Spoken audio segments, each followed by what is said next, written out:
Are you curious about the heart of Lincolnshire? Join us on a captivating journey through this enchanting county, from the bustling streets of Barton to the serene landscapes of Bourne.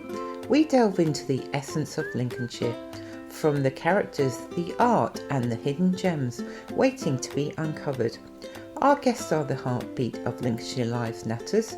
You might not know them yet, but their stories will resonate with you. From artists to historians, from farmers to poets, we celebrate the diverse voices of Lincolnshire. So whether you're a local or a curious traveller, tune in, let's unravel the tapestry of Lincolnshire together.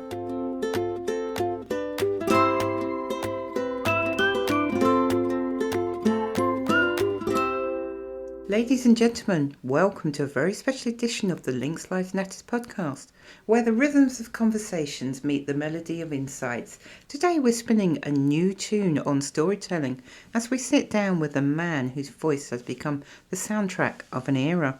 He's the lyrical genius behind the timeless classic Shattered Dreams and the heartbeat of a band that made the 80s oh so cool. With keys in hand and a story to tell, please give a warm welcome to the one and only Clark Datchler of Johnny Hates Jazz. Welcome, Clark, to the Links Live Natters podcast. How are you today? I'm very good. It's a kind of a pensive, slightly rainy but warm day, and I like different kinds of weather. They affect me as a spirit and a songwriter differently. So this is a good day to write. Yeah, because when I first spoke to you, I was saying it's a lovely sunny day in Lincoln. It's always sunny days in Lincoln, and Clark will actually find this out because you're coming to Lincoln on the 15th of June. I am, and I'm really looking forward to it because I've never spent, a proper amount of time in the city. And is Lincoln a city? Of course it is. Yeah, It is it a must city be. now. It is Yeah, a city. Yeah, because yeah. we have the cathedral. Congratulations. No, that would make sense. Yeah. But I'm really into history. Was always my favorite subject at school. So coming to Lincoln has that added dimension that I want to immerse myself if there's time. I was Difficult going on to a say, tour will you if there's have time. time? Because you're a busy man these days going, because you're in the middle of a tour anyway, aren't you? So. Yeah, I'll have to look at what's possible and what isn't. But at least it will give me a flavor and then an excuse to return. Yeah, because if when you come, you have to go to the cathedral. You have to go to the cathedral Great. because it's such an interesting building. Things like that. Also, the shopping area of the Bale. The Mm. history of the whole Balegate is amazing as well. Oh, that sounds interesting. Let's take you back to where it all started because I believe you grew up in a household where music was present with your father.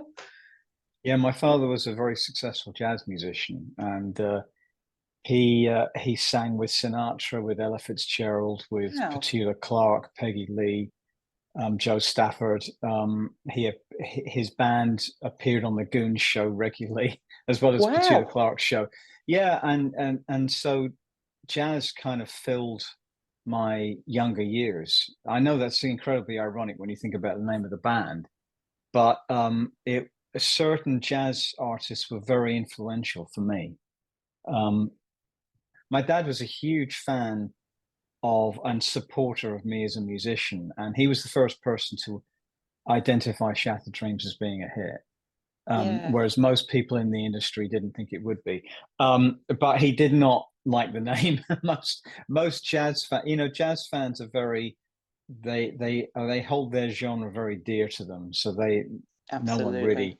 really embraced that name until they hear the music, and then they realize that actually there is some undercurrent of jazz sensibility in there.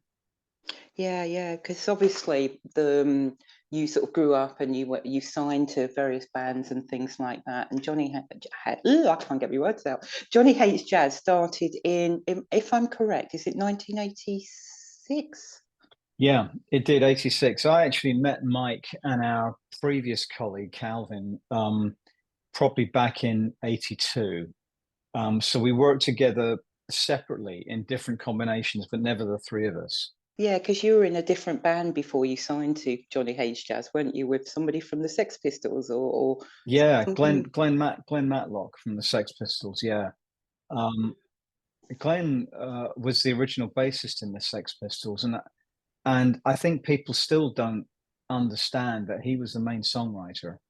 So when he left, purportedly he was kicked out because he professed love for ABBA. And we have to remember, this is in a time, ABBA are much celebrated now, partly through the Mamma Mia movies, but they were reviled back then. And to be in a punk band, to say that you liked ABBA was unthinkable. Anyway, Glenn was the main writer. Glenn wrote, Anarchy in the UK and God Save the Queen. Wow. So when he left and was replaced by Sid Vicious was tantamount to an actor. He was never a creative force in the band. So it was great being in a band with Glenn. He was a good fella. Is a good fella. What drew you to going towards Johnny H. Jazz when you signed for Johnny H. Jazz? Why did you particularly want to go to that band? Well, it wasn't really signing. Signing. There wasn't a signing for Johnny H. Jazz. No, it just kind of fell into place, really. I was signed as a solo artist to Rack Records. Mike was chief engineer at Rack Studios, and Calvin was the son of the owner of the record label and studio, son of Mickey Most. So, and he was a drummer in his own right at that time. So we all had these different abilities, and we came together over a track called "Me and My Foolish Heart," which was the first Johnny Hates Jazz single, and that it was really, I think, it was seen as a bit of a wild card. We were all doing different things, and it wasn't a commercial success, but it gave me the impetus to go away and write some songs for what I thought could be a future Johnny Hates Jazz. And the first of those songs was Shattered Dreams. And what chart number did that get to, Clark? Well, in the UK, it got to 5 and it stayed there for 3 weeks. Now, 5 doesn't sound very high in these days when anything that's number 1 is celebrated and anything else is just completely discarded. Absolutely. But the difference with Shattered Dreams was that it was a hit all over the world. And eventually it went to number 2 in the US, number 2 in Japan. So that launched us internationally. And then, interestingly, subsequent singles, some of them were bigger in different territories. I Don't Want to Be a Hero was bigger in Spain, as an example. And that was bigger in certain places. Turn Back the Clock was bigger in certain places. But Shattered Dreams, is always the one now that we're most associated with. So, that was really a very kind of simple origin of the band. We were all in music, and then it all came together around that one track. Yeah, because I'm going to admit this, I am a fan. I am a girl of the 80s. So, I knew about you. And as soon as I found out you were coming to Lincoln, I sort of told all my friends, and they're like, oh, yes, we're all coming. We're all coming. So Great. we will all be there on the night supporting Great. you when you come to Lincoln. But thank you. Did Kim Wilde sing backing track? She sang backing vocals on Turn Back the Clock, yes. And Kim was signed to Rack Records as well. Now, we actually, by that time, were not signed to Rack Records. But after Me and My Foolish Heart came out on Rack and wasn't a success, Mickey Most really gave us free rein to do what we wanted to. He said, look, if you want to get a deal with someone else. You're allowed free rein? Yeah. No, it was very different back then. I think that the way the music industry is portrayed in the media, in some ways it's quite warped. It really depends on the artist. We had in Rack, and then we signed to Virgin Records, and in both situations it was very hands off. They let us get on with what we wanted to do. There was no one breathing down our neck. In fact, to a fault, we had to remind them we were signed to them at times. But in that regard, when we signed with Virgin, anyway, we were still connected with Kim through the Rack days, and we asked Kim if she would do it on Turn Back the Clock, and she's she's a lovely person, very down to earth, and she's got a unique voice. Yeah, she seems it when I've watched videos and interviews of her. I think she's very down to earth, because I believe she does gardening now, doesn't she? She's into all her gardening and everything. Professionally, yeah, she's a professional garden designer, I think. So as well as still performing, so recording, performing. So um, yeah, but really to have her voice there, it's the quality of her voice. We never really advertised the fact she was on it, except she appeared on the Wogan show with us. Terry Um, Wogan, there's a blast on from the the past. yeah, on the Christmas show. He had a Christmas show that we appeared on, and Kim kindly agreed to participate. But it was never something. What we wanted was a certain quality which Kim's voice possesses, and it really worked. Obviously, the media has changed. I've seen you talk about the NME, and for people that don't know, Musical Express magazine, and I've seen you talk about that before in the past, saying it helps sort of propel you up into heights. Is that? Well, NME, the thing about NME was they gave us our best review ever, and really the music press at that time was very divided. It was what was called the serious music press, NME Sounds, Melody Maker on one hand, and on Yeah, the other hand there yeah. was smash hits and number one and that kind of thing. And because, and this is where Virgin did kind of, um, I would say, steer us in a way which I regretted in a way. They pushed us into the smash hits realm wholeheartedly, and there's nothing wrong with being in that realm. But if you're only in that realm, it will Mm, eventually be detrimental to you. You've got to kind of, because that's the music should reflect how it's promoted. And so the we had some people in the what was called the serious music press. I'm not sure it was really any more serious than Smash Hits and Number One, quite frankly, but who were quite judgmental of Johnny Hates Jazz. And I think that was more about how we were presented rather than the music. And then yeah. we did an interview with NME where we thought we met this journalist in a cafe in London, and we thought this is going to be a stitch up. And we had a very long talk with him, Yeah, not really knowing where it was going, but he was yeah. very curious. And then we saw the review, and it was really wonderful. So that's why NME features when we talk about our history. Yeah, what a lovely, lovely thing to do, because obviously media and the whole record industry has changed. The whole music industry has changed, hasn't it? You know, it's changed from, like you've just talked about, NME, to a lot of things being on digital, social media platforms. You know, do you Yeah. think that's a better way for musicians to go now, or? No, I think I think you just have to say that it's different. I don't think it's better, and to a degree you could say it's worse now, but I qualify that because for example, I get the chance to do an interview with you, Shelley, and in the Which I am past that would have absolutely been stoked about. Yeah, Shelley, that would have been much tougher in the past because it was yeah, all done through very, very specific channels. You couldn't reach out to the artists directly, or you couldn't even reach their management. You had to go through the label. So in some ways things have eased up, but in other ways, I mean, it's a reflection of how the music industry has gone in general. yeah, I think the simple thing is this: music used to be its own universe. We never saw it as entertainment. Now it's seen as a competing form of entertainment. It's fighting against Netflix, it's fighting against computer I games. totally agree with you. Yeah. And in that regard, it's kind of the bar has dropped. I don't think, no matter how likable some records are, some artists are, I don't think the bar in general is as high as it used to be. And I think Yeah. that's a shame. But we have to accept that that's the way it's gone, and you try and make the best of it. Yeah, yeah, because like you say, for me, I'm extremely lucky that I have this platform that I could reach out to you today to talk to you and stuff like that. So going back to like TV programs, do have to ask you a corny question. It's sort of like you said about Wogan. Do you think what was your best TV program? Do you think you'd be on?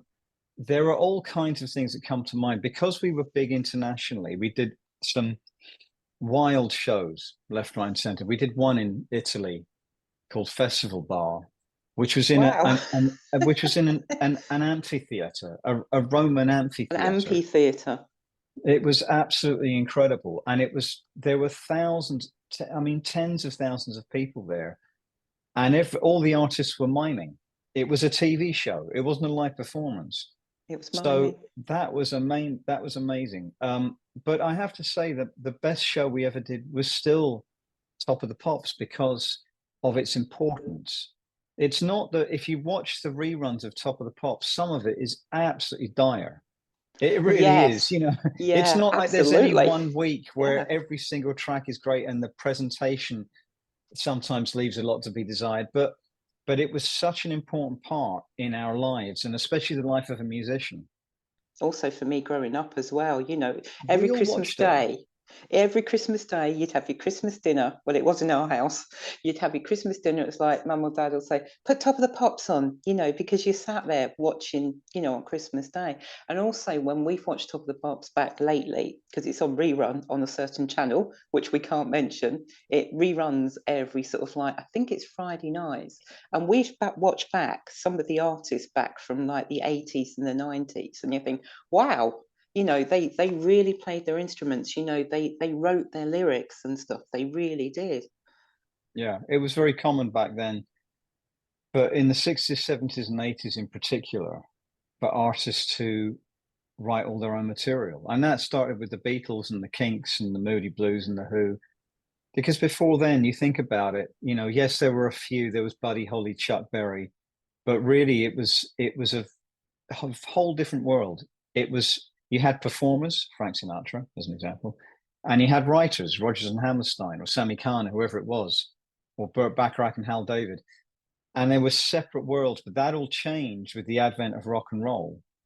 And that carried on all the way through the 80s. In the 90s, it started to change. Why did it start to change? Because of the advent of boy and girl bands. I was just going to say about industry changes, but you've answered it for me, about the industry change, Yeah. about the boy and the girl and boy bands. Yeah, that I mean, of course there were a few things that happened, New Kids on the Block and stuff, but it was all very contrived, and that went to the nth degree in the 90s. And I'm not saying there wasn't some good stuff in the 90s as well. There was some good stuff, but There was it you. really well, we were late 80s, but it was it really started to change in the 90s, and there are various reasons for that, which I'm not going to bore you with as to why that happened. But critically, what happened, and this was in particular with Take That, was the way a band was put together. In other words, by usually some kind of musical Svengali, and link that with a TV show, and you've got this new way of selling music to people, and that was Take That. It went through that TV show, Esther Ranson, and that got people into this idea of this band that wasn't a band. It was just a really an assembly of different people with different abilities, and that was Backstreet Boys is a similar kind of situation, which obviously Take That was modeled on, and that continued throughout the 90s and affected us through into the 2000s, and that split the idea of performer and songwriter and producer again. They all became these different components. And that, Mm. in some ways, was the beginning of the end of 30 years of amazing music, especially out of Britain. Yeah, because anybody who doesn't listen to sort of like 80s, 90s music's really got to listen to it, because when you listen to the lyrics, and also I'm going to bring you bang up to date in a minute with what you're up to at the moment. And I was going to ask you, have you ever been anywhere and you're sat and you're not with the band, you're just on your own, and all of a sudden you hear a lyric, or you hear somebody speaking, or you hear a particular tune and your foot starts tapping to the music, thinking, I really like that lyric, or I like that music, and your foot's going along and thinking, I could really use that lyric, or I could use that I'd music. never, I'd never use it. I'd You've never. never ever use it. If I hear something which I like, I'll usually Shazam it. I mean, I am a man of my time still. I'll Shazam it just to find out what it is, and Shazam's a really cool thing actually. Um, And there are moments when I'll discover a track, like we've all experienced this out in a cafe or shopping or something. Music is ubiquitous. You can't escape it, unfortunately, now. And I'll check out what it is. I will never, ever hear something and go, I could take that and do something with it. Never. And that is something that belongs to a different musical genre, where you try to make something out of something that pre-exists, particularly true of rap and hip hop. But that's not my way, no. So bringing you right up to date, you're a very passionate environmentalist as well, aren't you? Yeah, I have been for a long time. Actually, when I left Johnny Hates Jazz, one of the things about leaving was that I wanted to be more socially conscious lyrically, which I already had been. For example, with "I Don't Want to Be a Hero," and I released an album called Rain Dance, a solo album, which had environmental songs on it. And this was early 90s. So this is when the concept of there being any serious problem with how we were treating the planet was still fairly fringe. Now it's very mainstream. But all through those years that I was out of Johnny Hates Jazz, I had left Johnny Hates Jazz for 21 years. I didn't speak to my colleague Mike Macito for 21 years. And in that time, that seems to happen with bands, doesn't it? People sort of like they have their partings, don't they? They do, yeah. And some are severe and some kind of drift apart. But I was very environmentally focused, and I moved to the United States, spent a lot of time in Native American peoples there, Wow. who had a different perspective on why we were doing certain things to our planet, and that's really what I wanted to open myself up to. So by the time I rejoined Johnny Hates Jazz, I was a much changed person. Yeah, because you've got a studio, or you did have a studio in America, didn't you? That was wind powered. It was solar powered in Solar Arizona. powered, apologies. Yes, it's all right, and it was an amazing experience. I had that studio for many years. So coming back to the what UK, we're up to now, coming back to UK. and rejoining Johnny Hates Jazz. Yeah, there actually have been some environmental songs already in Johnny Hates Jazz. It's, if anyone wants to listen to the more recent albums, Magnetized from 2013, Wide Awake from 2020.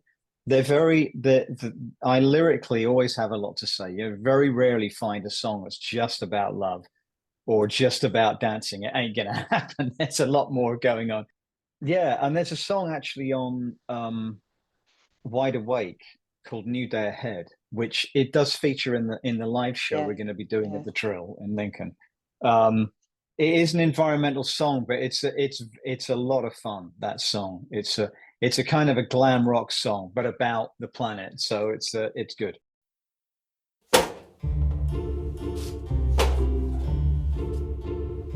Faulty boiler leaving you brainless.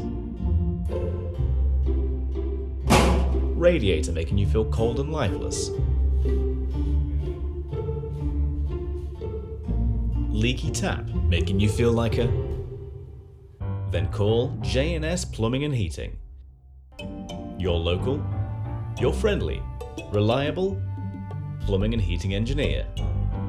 We offer comprehensive solutions for all your plumbing, gas and heating issues. We are here to bring you and your plumbing back to life. So call J&S Plumbing and Heating when you're feeling a little grave. Hello? This Links Lives Natters podcast is brought to you in association with A Guilty Secret, the brilliant new psychological thriller from best-selling Lincolnshire author Philippa East, creator of Little White Lies, Safe and Sound, and I'll Never Tell. It was only meant to be a game. At exclusive boarding school St Michael's, Carrie and her friends are used to getting away with anything, until one night their recklessness goes dangerously too far. They swore to keep what happened a secret. They swore to protect one another. But 16 years on, someone is about to break that promise, because you can't keep a guilty secret forever. Gripping and twisty, A Guilty Secret releases on the 18th of January 2024 and is available to pre-order via Amazon, Waterstones and your favourite independent bookshops now. Don't miss out. Discover Philippa East's brilliant psychological thrillers today. When I was listening to Magnetized this morning, I was listening to the lyrics, and some real passion in those lyrics, and they are almost like, dare I say this, like poems to music, because you're really expressing your words.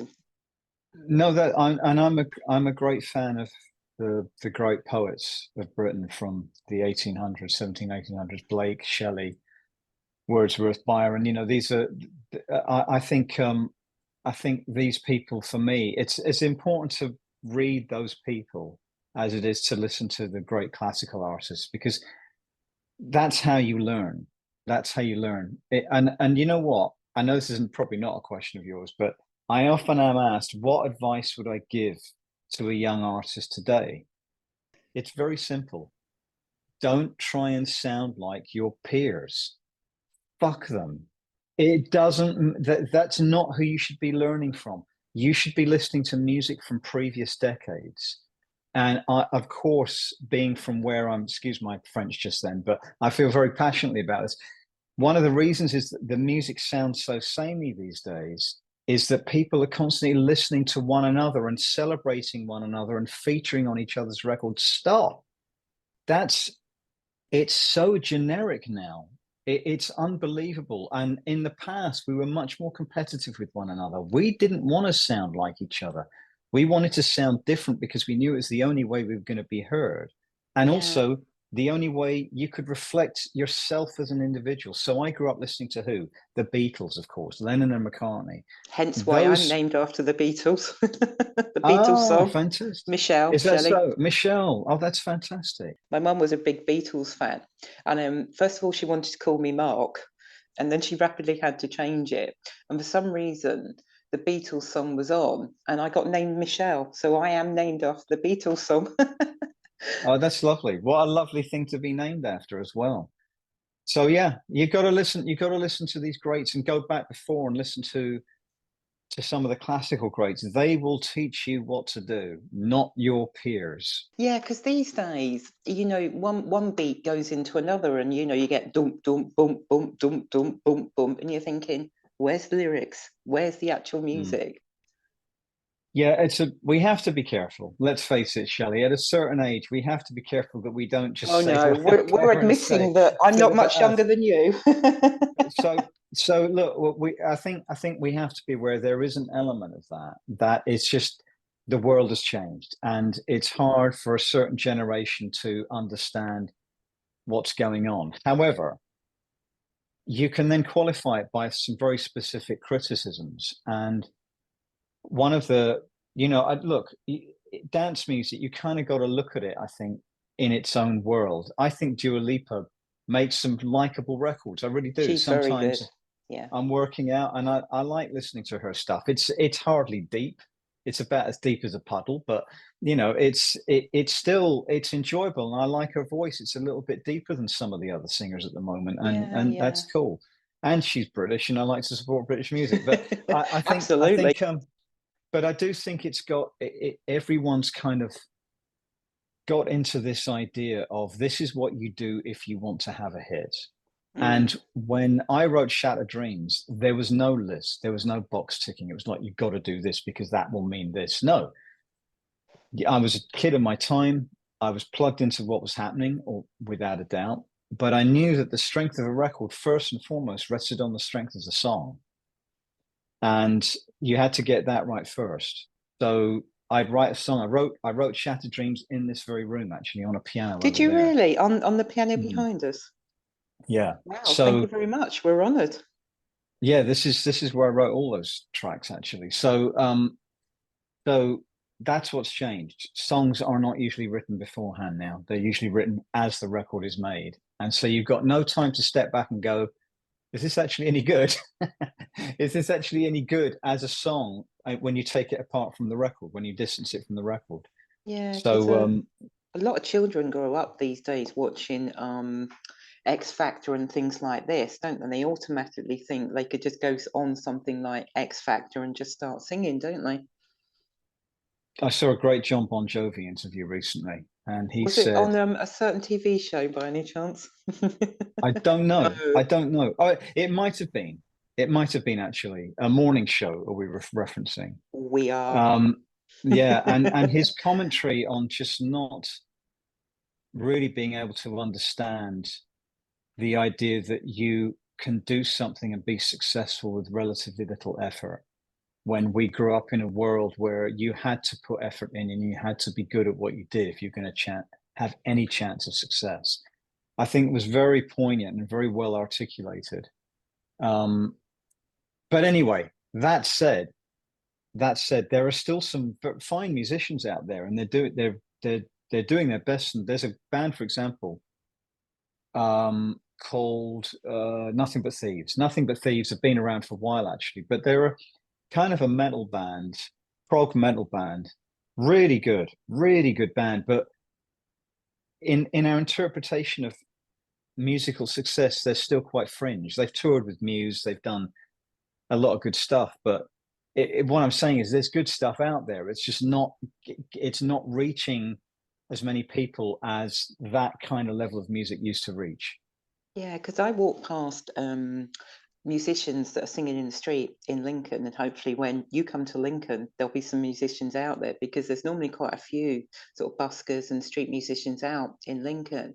And I all stop and listen and think, one day you may be famous, you know, because you often stop, because it's the same with Ed Sheeran, because I come from Suffolk, and I always think, you know, I'm quite proud of my heritage from Suffolk, because obviously we have Ed Sheeran, and then we flip it, we have the Darkness hail from Suffolk as well. But they're both great singer-songwriters, aren't they, in what they've done and stuff. And you know, Ed started busking. Yeah, and the Darkness are a fine band. I mean, and Ed Sheeran's really, I mean, it's not my kind of music. Okay, it's not Ed Sheeran's thing, but he's really worked hard at it, and you know, hats off to him for pulling that off. I really, you know, he's done incredibly well. So I think the thing is that Ed Sheeran tried his best to sound like him, and then that was followed by a plethora of solo artists who also want to sound like Ed Sheeran, like him. Yes, yeah. I think it just goes back to what I was saying about street entertainers, street buskers, that sort of thing. You know, some days there's some real talent because they just can't get that break, can they? No, and the difficulty is that in the past there was a very clearly defined route to how you released a record. You had to get a record deal, and that would give you the opportunity to release a record, which doesn't mean you're guaranteed a hit at all. Mostly the success rate was quite low for record labels when they released records. But that's really changed. Now the labels wait for you to be successful in your own right to create your own success before they step in. Really? So I didn't actually know that. yeah, it's very rare they'll find someone from the beginning, pluck them off the street and say, you know, stick with us. So that doesn't really happen sort of like that anymore. It's not going to happen, no. A lot of people just put their music on social media, don't they? Yeah, they do. Just hope for the best. Yes, that's right. And the thing about the streaming services is that I don't know, I can't remember what the stat is, 10,000 songs a month, or is it a week? I think it's 10,000 a week are uploaded. So if you're a really dedicated musician and you're trying to make a go of it, you've got to compete with 9,999 other tracks released per week. And the tracks, quality-wise, there's no one there to say it's not good enough to put on on the streaming services. You know, everything can go on there. Anyone and their dog can release something on the streaming services now. And that's created a very odd situation where there's just too much noise. So, but you know, it's always been difficult. I think it was never supposed to be easy. This is just a different kind of difficult. And, you know, if I was a young guy now trying to make my way in music, I'd have to deal with it. It's just that's the cards we've been given. Yeah, because you are making new music now, aren't you?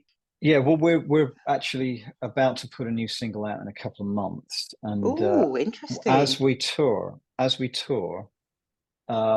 we are recording a new album. So that the tour, if anyone looks at the dates, if you go to johnnyhatesjazz.com, you'll see all the dates. We've paced it so we can record in between. I did actually see the gaps when I looked at your tour schedule. I did actually see some gaps in there, and I thought, oh, he's having a break, because it does take it out of you when you're touring, doesn't it? Going from place to place. And it does, but actually that's there by design, so we can record as well. So I hope next year we'll have that new album out.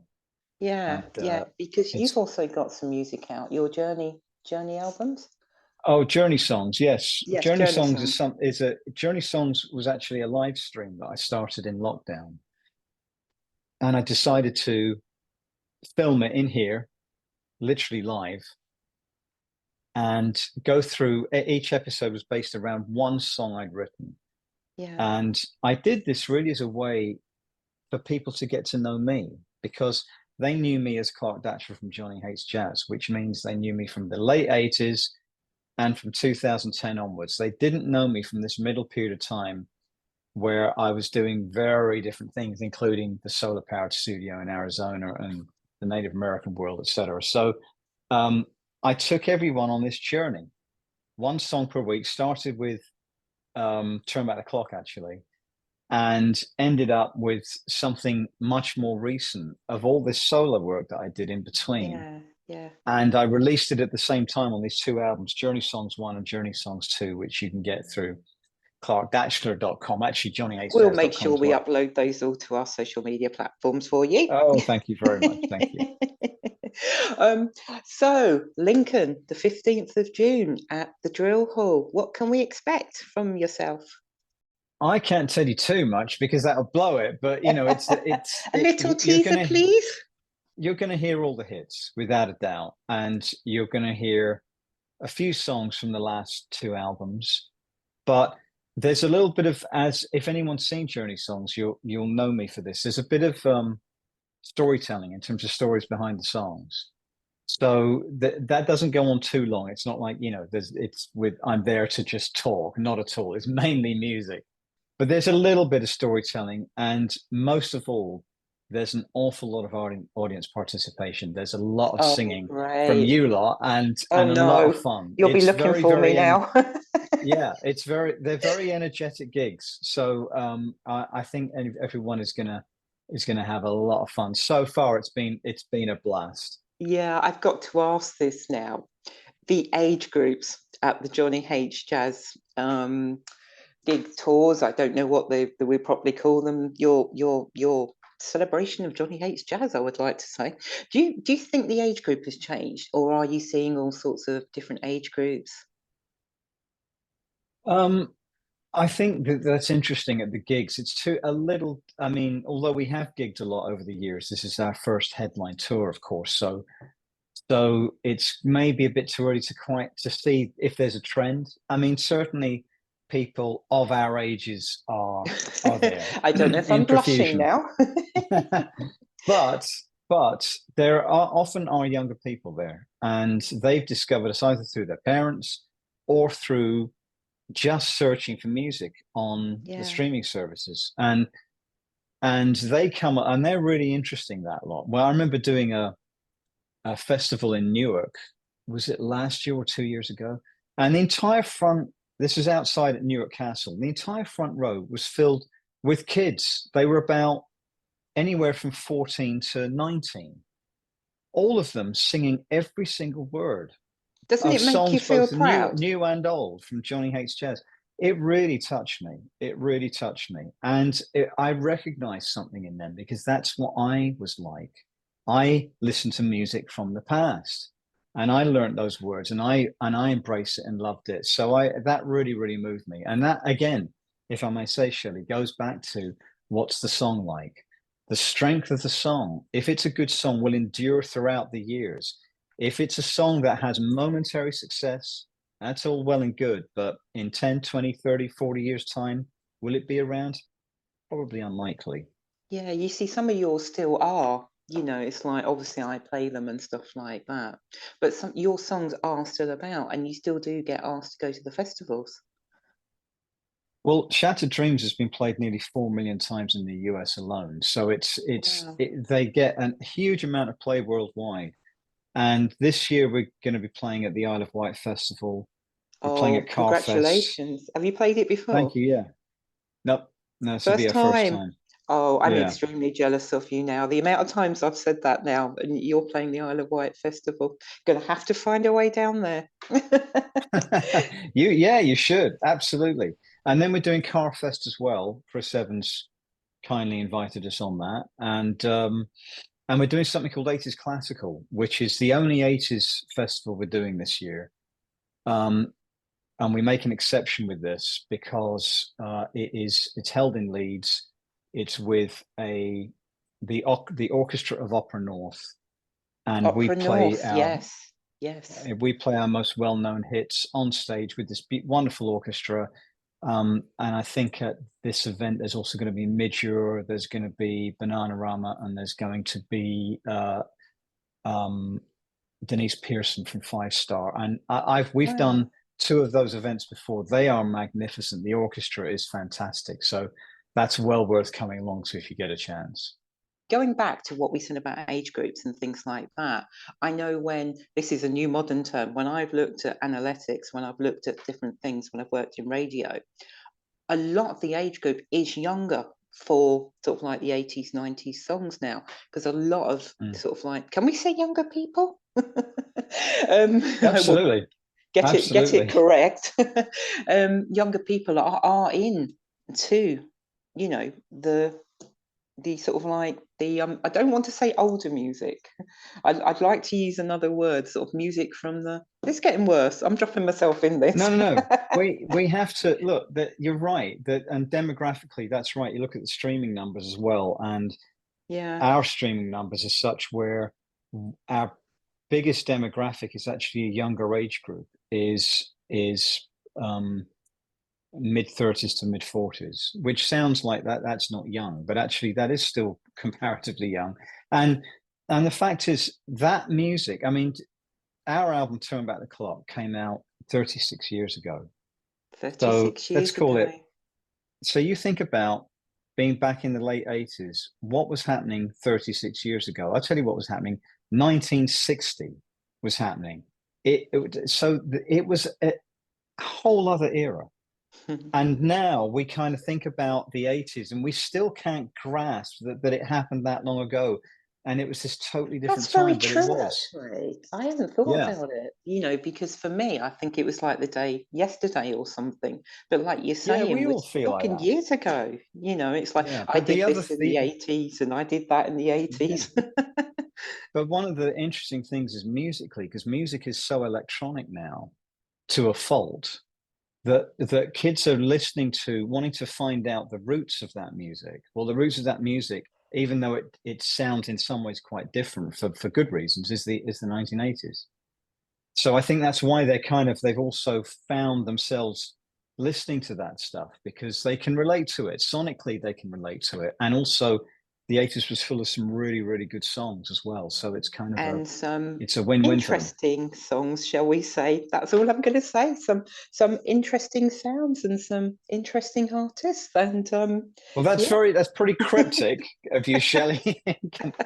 That's up to and you. It's nothing against you at all, you know. But you know, for people who weren't there, they'll understand where we're coming from because it was an interesting era, wasn't it? That's well, it was very diverse. You know, if you think about it, you had anything from I don't know, Echo and the Bunnymen to Rick Astley, and that is a very, very wide demographic. Or then you had Earth, Wind and Fire, and you had the Police. There was a lot going on in that era, and I kind of think it tends to get pigeonholed with just a few bands. It wasn't like that in reality, and it was a very dynamic era. Yeah, obviously you said you're going on your first headline tour for a while. Have you picked the Pacific cities on purpose, or is it just a case of like, oh, I'd like to go here, I haven't been here, or? No, I didn't play a part in that. I mean, it's one of the reasons why we're not going to the Southwest. I lived in the Southwest for many years, and the closest we're getting is Stroud. And so a lot of people in Devon and Cornwall are saying, huh? Why aren't you coming? Us? And I used to live in Devon, so no, it wasn't my planning at all. And part of it was this thing about, how do you time it where we can continue to record? So, but our agents who put that together have done a really fine job. I mean, we're still touching base in many parts of the country. We're in Aberdeen in a couple of weeks, and then we're in Southampton, shortly after that. So it's a busy old time. Yeah, because obviously we say thank you for coming to Lincoln, because I think a lot of people forget that we exist. We're just this county that doesn't seem to exist, and not a lot of people, I'll be honest with you, seem to want to come up here. They seem to go to Nottingham and Sheffield and then forget Mm, Lincoln actually exists, but we do have a very thriving student population here as well with the university. And then there's great. all I would like to, I was going to say has been and in myself because I am of a certain age.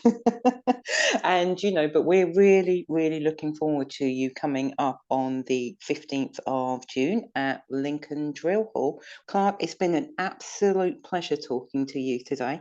Thank you, Shelley. Great to talk to you as well. And may I just tell everyone who's going to come to the gig, bring throat lozenges and plenty of water because you're going to sing a lot. As we reach the end of today's musical journey, we'd like to extend a heartfelt thank you to Clark Datchler for sharing his vibrant stories and insights with us. Johnny Hates Jazz has not only turned back the clock, but also reminded us that great music never fades. It just gets better with time. To our listeners, thank you for tuning in and walking down memory lane with us. Remember, the rhythm of the 80s beats on, and so does the spirit of innovation and passion the artists like Clark bring to the world. Until next time, keep your playlist adventurous, your hearts open to new tunes, and your mind's attitude to the stories behind the music. My thanks to my technical team for their support, as always, and for you to listening. This is Shelley, signing off. Stay tuned, stay inspired. Don't forget to subscribe.